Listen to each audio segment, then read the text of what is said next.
Welcome to the Wiggle Revolution, my friend. This is a small miniature Wiggle mattress. The inside components of it. The first thing you're going to notice is, wow, a parachute material. This material is a patented anti-shear technology. You're going to notice that there's multiple layers on this. So on the very top, there's a layer of foam, proprietary foam. On the top of that is a loose sheet of Teflon-coated parachute material. The Teflon, what that does is it allows the patient to actually move, or what we call sometimes wiggle, and that's where the name derives from. So it's a anti-shear, low anti-shear technology that allows the patient to kind of glide across the surface without creating additional pressures, or without the down shearward force when you raise the head of the bed up, which drives the bottom down into the surface. With the anti-shear technology, it allows the patient to simply glide a little bit without applying that heavy downward force pressure. Underneath here, on the foot section, you're going to find a piece of, it's going to be kind of a heel section that we have incorporated into it. So it allows for soft immersion of the heels.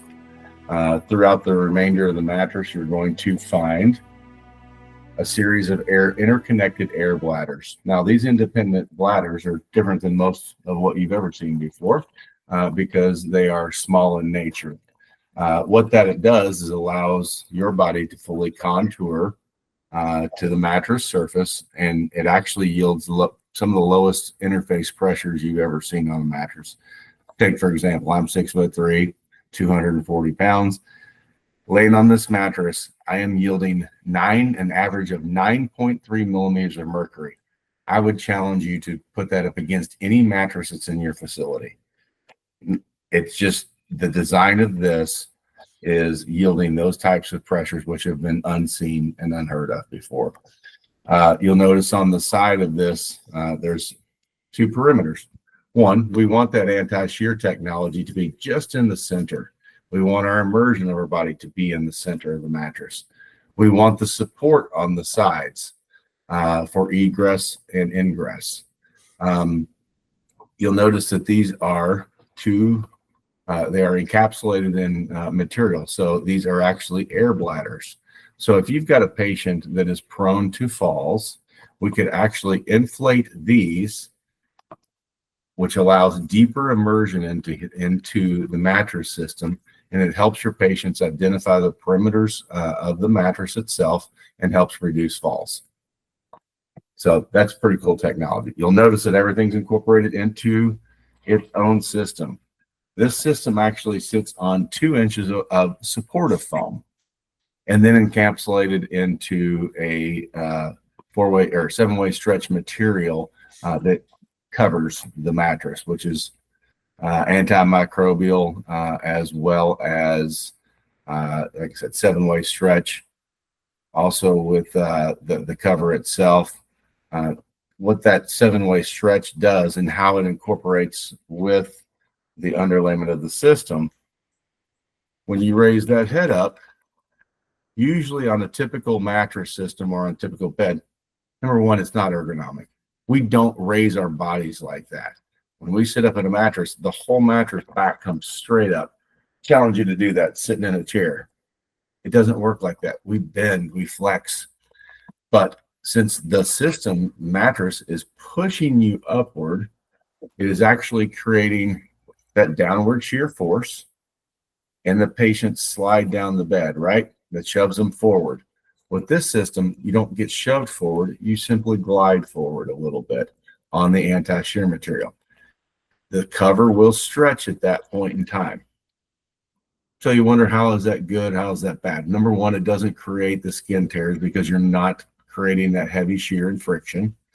But when you lower the bed back down, that stretched cover actually pulls your patient right back into position, alleviating the need for nurses to come in there, grab the patient under the arms, trying to drag them up, which is actually creating heavier friction, potential skin tears, and things like that, because you're dragging that patient up.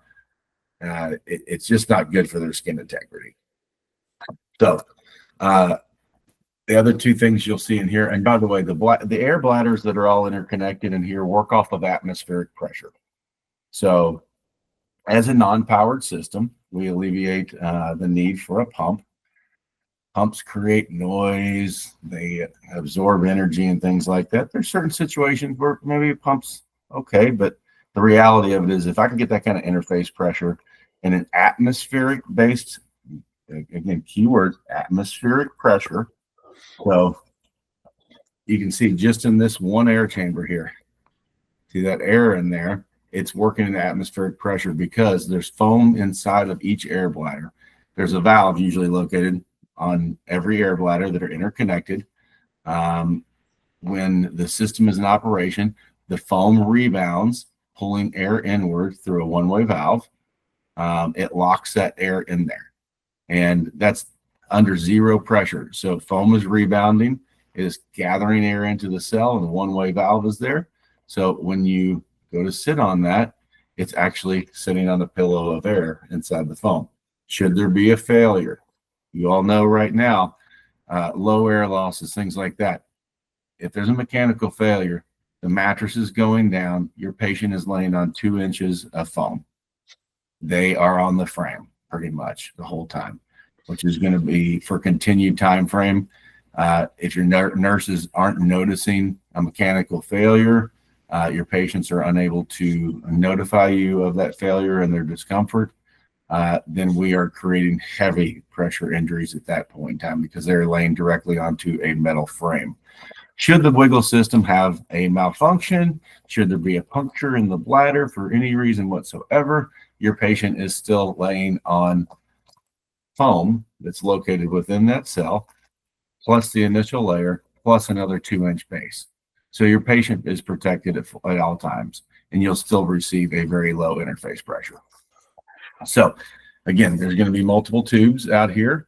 They're going to gather that air through the atmospheric air because of the one-way valve, the foam rebounding. The two external bladders will have one tube and a hand pump that we can utilize to inflate these bladders should you have a potential fall risk. If one patient goes onto it, they are a fall risk, you inflate the bladders. If that patient discharges, it's simply a one-way valve, or it's simply a compression valve that you can depress, release the air from these bladders, and it'll be right back into the straight non-powered system without inflated perimeters.